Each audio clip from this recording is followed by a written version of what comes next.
ಕಾಂಗ್ರೆಸ್ ಪಾಳೆಯದಲ್ಲಿ ಮುಖ್ಯಮಂತ್ರಿ D K Shivakumar ಬಗ್ಗೆ ಒಂಥರ ಭಯ ಇದೆ. D K Shivakumar bulldozer nature ಇರುವಂಥವ್ರು. ಎಲ್ಲರನ್ನ ಡಿಕ್ಕಿ ಹೊಡ್ಕೊಂಡು ಮುಂದೆ ಹೋಗ್ಬಿಡ್ತಾರೆ.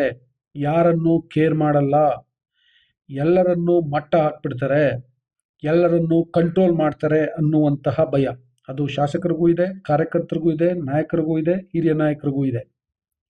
ಈಗ ನೋಡಿ, ಡಿ ಕೆ ಶಿವಕುಮಾರ್ ತಮ್ಮ ಸಂಪುಟದಲ್ಲಿ, ತಮ್ಮ ಸರ್ಕಾರದಲ್ಲಿ ಉಪಮುಖ್ಯಮಂತ್ರಿ ಆಗಿರುವಂತಹ ಡಾಕ್ಟರ್ ಜಿ ಪರಮೇಶ್ವರ್ ಅವರಿಗೆ, ಹಿರಿಯ ನಾಯಕ ಡಾಕ್ಟರ್ ಜಿ ಪರಮೇಶ್ವರ್ ಅವರಿಗೆ ಕಿಂಚಿತ್ತೂ ಕಿಮ್ಮತ್ತನ್ನ ಕೊಡ್ತಾ ಇಲ್ಲ ಎನ್ನುವಂಥ ಮಾತುಗಳು ಕೇಳಿಬರ್ತಿದ್ದಾವೆ. ಹೇಗೆ ಅಂದರೆ, ಇದೇ ಡಿ ಕೆ ಶಿವಕುಮಾರ್ ಸಿದ್ದರಾಮಯ್ಯ ಸರ್ಕಾರದಲ್ಲಿ ಉಪಮುಖ್ಯಮಂತ್ರಿ ಆಗಿದ್ರು. ಆಗ ಅವರಿಗೆ ಸಂಪೂರ್ಣವಾದಂಥ ಸ್ವಾತಂತ್ರ್ಯ ಇತ್ತು. ಸಿದ್ದರಾಮಯ್ಯ ಅವರಿಗೆ ಸಮಾನ ಎನ್ನುವಷ್ಟು ಸ್ವಾತಂತ್ರ್ಯ ಇತ್ತು. ಪತ್ರಿಕೆಗಳಲ್ಲಿ, ಎಲ್ಲ ಜಾಹೀರಾತುಗಳಲ್ಲಿ ಸಿದ್ದರಾಮಯ್ಯ ಅವರ ರೀತಿ ಡಿ ಕೆ ಶಿವಕುಮಾರ್ ಅವರ ಫೋಟೋಗೂ ಜಾಗ ಇತ್ತು. ಸಭೆ ಸಮಾರಂಭಗಳಲ್ಲಿ ಡಿ ಕೆ ಶಿವಕುಮಾರ್ ಅವರಿಗೆ ಅಷ್ಟೇ ಪ್ರಾಮುಖ್ಯತೆ ಇರ್ತಾ ಇತ್ತು. ನೀತಿ ನಿಲುವುಗಳ ವಿಷಯದಲ್ಲೂ ಕೂಡ ಸಿದ್ದರಾಮಯ್ಯ ಡಿ ಕೆ ಶಿವಕುಮಾರ್ ಅವರನ್ನ ವಿಶ್ವಾಸಕ್ಕೆ ತೆಗೆದುಕೊಂಡೇ ಮುಂದೆ ಸಾಕ್ತಾ ಇದ್ರು. ಅದೇ ಡಿ ಕೆ ಶಿವಕುಮಾರ್ ಮುಖ್ಯಮಂತ್ರಿಯಾಗಿ ಮೊದಲ ದಿನವೇ ಕಾಂಗ್ರೆಸ್ ಆಫೀಸ್ನಲ್ಲಿ ಮಾತನಾಡ್ತಾ, ನಾನು ಮಂತ್ರಿಗಳನ್ನು ಬಿಡಲ್ಲ, ಅವರನ್ನು ಕೆಲಸ ಮಾಡೋ ರೀತಿಯಲ್ಲಿ ಮಾಡ್ತೀನಿ ಅಂತ ಹೇಳಿದರು. ಅಂದರೆ ಮಂತ್ರಿಗಳ ಮೇಲೆ ಕಮಾಂಡ್ ಮಾಡ್ತೀನಿ, ಅವರನ್ನ ಕಂಟ್ರೋಲ್ ಇಟ್ಕೊಳ್ತೀನಿ ಅಂತ ಹೇಳಿದರು. ಇದು ಒಂದು ಎಕ್ಸಾಂಪಲ್. ಎರಡನೇದು, ಬೆಂಗಳೂರು ಖಾತೆಯನ್ನ ಹೈಕಮಾಂಡ್ ಹೇಳಿದ್ರೂ ಕೂಡ ಕೃಷ್ಣ ಬೈರೇಗೌಡರಿಗೆ ಕೊಟ್ಟರು. ಆದರೆ BDA BMRDAನ ಕಿತ್ಕೊಂಡು ಕೊಟ್ಟರು. ಯಾಕೆಂದ್ರೆ ಇವೆಲ್ಲವೂ ಕೂಡ ತನ್ನ ಕಂಟ್ರೋಲಲ್ಲಿ ಇರಬೇಕು ಅಂತ. ಮೂರನೇದು, ಉಪಮುಖ್ಯಮಂತ್ರಿ ಆದಂತಹ ಡಾಕ್ಟರ್ ಜಿ ಪರಮೇಶ್ವರ್ ಅವರನ್ನ ಅವಮಾನಿಸ್ತಿರುವಂಥದ್ದು. ಮೊದಲನೇದಾಗಿ ದಿವಂಗತ ಡಿ ದೇವರಾಜ ಅರಸು ಅವ್ರ ಪುಣ್ಯ ಸ್ಮರಣೆ ಕಾರ್ಯಕ್ರಮದಲ್ಲಿ ಅವತ್ತು ಮೊದಲ ಜಾಹೀರಾತನ್ನ ಬಿಡುಗಡೆ ಮಾಡಿದ್ರು ಡಿ ಕೆ ಶಿವಕುಮಾರ್ ಸರ್ಕಾರದಲ್ಲಿ. ಅದರಲ್ಲಿ ಡಾಕ್ಟರ್ ಜಿ ಪರಮೇಶ್ವರ್ ಅವರ ಫೋಟೋ ಇರಲಿಲ್ಲ, ಉಪಮುಖ್ಯಮಂತ್ರಿಯವರ ಫೋಟೋ ಇರಲಿಲ್ಲ, ಕೇವಲ ಡಿ ಕೆ ಶಿವಕುಮಾರ್ ಅವರ ಫೋಟೋ ಇತ್ತು. ನಾನು ಆಗಲೇ ಹೇಳಿದೆ, ಹಿಂದೆ ಸಿದ್ದರಾಮಯ್ಯ ಸರ್ಕಾರದಲ್ಲಿ ಎಲ್ಲ ಜಾಹೀರಾತುಗಳಲ್ಲಿ ಡಿ ಕೆ ಶಿವಕುಮಾರ್ ಅವರ ಫೋಟೋ ಇರ್ತಿತ್ತು.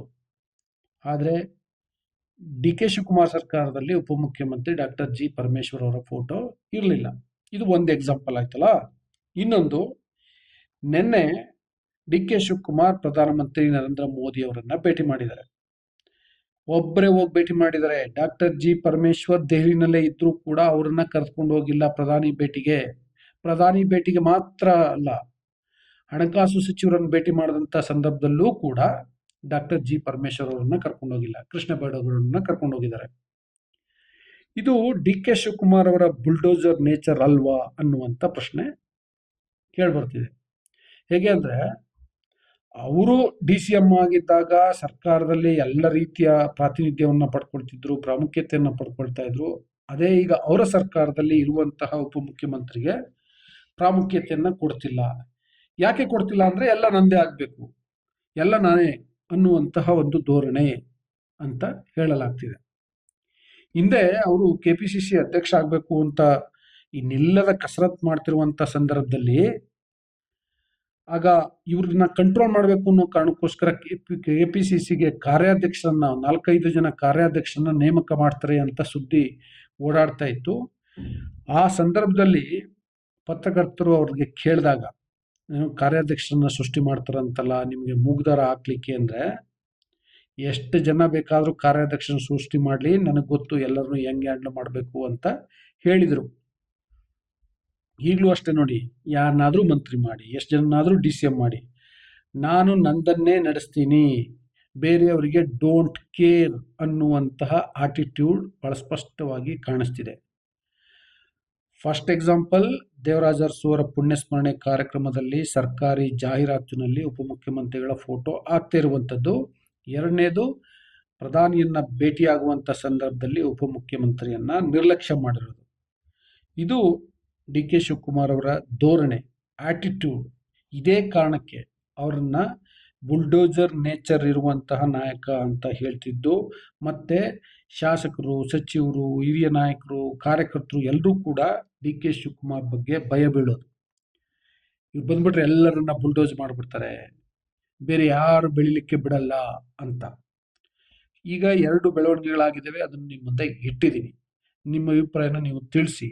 ಡಿ ಕೆ ಶಿವಕುಮಾರ್ ಅವರ ಆಟಿಟ್ಯೂಡ್ ಬಗ್ಗೆ ಅದು ಸರಿನಾ ತಪ್ಪಾ ಏನು ಬೇಕಾದರೂ ಕಾಮೆಂಟ್ ಮಾಡಿ.